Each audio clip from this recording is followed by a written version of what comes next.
So I wanted to make a video of how we do our window trim. We're trimming out casements right now. And what's nice about these is you don't have to use your block to make your spacer marks. Usually we go with 1/4 or 5/16. These are actually recessed.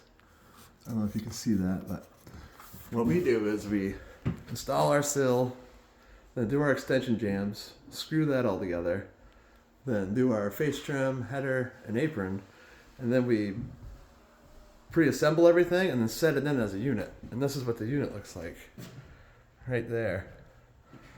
So, which is pretty nice. So if you can see it, I'll try to set it up so you can see. So that way, when you're done mucking it up, take it like this. And it just flips right in.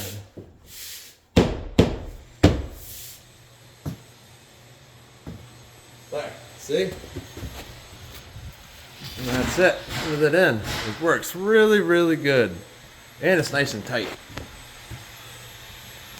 And then when you have gaps like this, what we'll do right there, that gap, because it's decently tight on the bottom everywhere, but like gaps like this, we'll take a reverse head screw, stick it in here, and then back it out. And it'll make it nice and tight. Actually, I'll show you.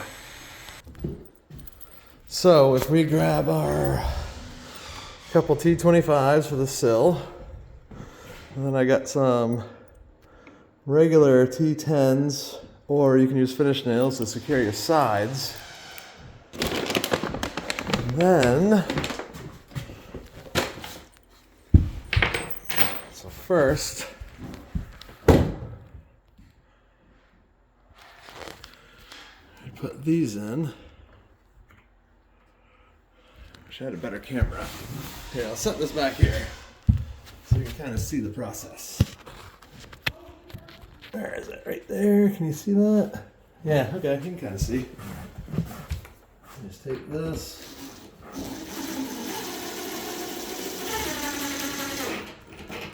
Then that'll suck it tight to the wall.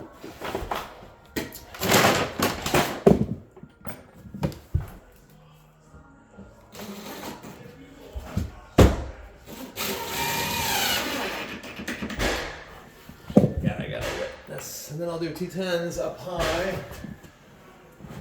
You can see this high, but oh, I use T25s. Look at that. Well, I'll put one in here anyways. Switch the bit. That would help.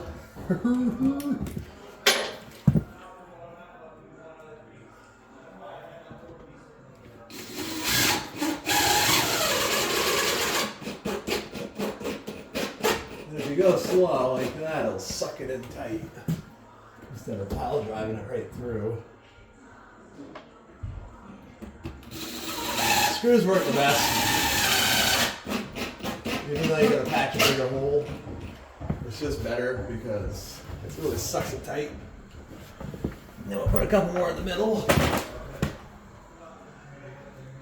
And that'll hold it in place because we already have this T25 here. We got the screw here, so we'll put one here on either side.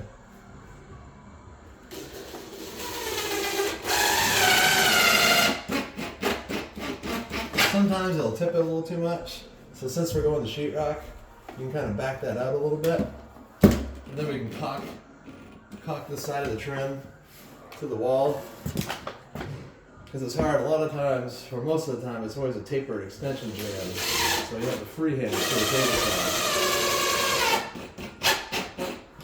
Well, that one looks pretty good. So then, where's those?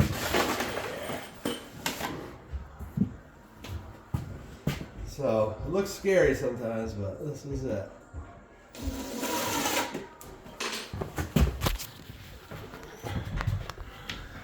So I usually like to get it in about an 1/8. See, look how bad that looks? Then,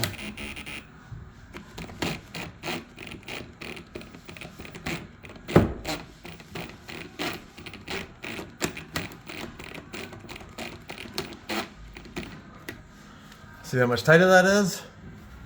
don't know if you can see it with the light, but that's pretty good now. So now we got this big gap. You see that? Yeah, right there.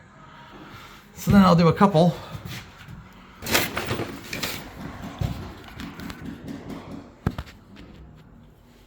Since it goes from here pretty much to here, I'll do one here and here.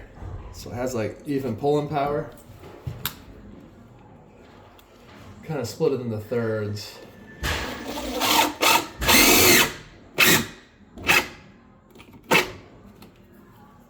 And it looks really bad when you're doing it at first. Then,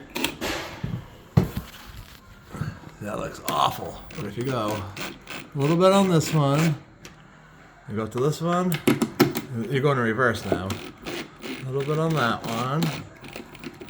And go back to this one. And as you're doing this, the head gets deeper in the piece of trim. If you can see that. See, it starts to recess itself. As long as you're in just a little bit.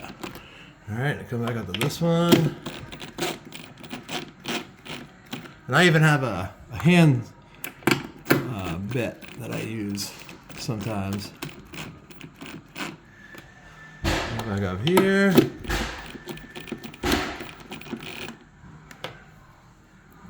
There, look at that. Doesn't that look good now? That's just a shadow. That's tight. And that's the best way we have found to get nice, tight trim. And we'll have to still nail it off, but yeah, that's it. That's how we do it here at Oyster River Builders.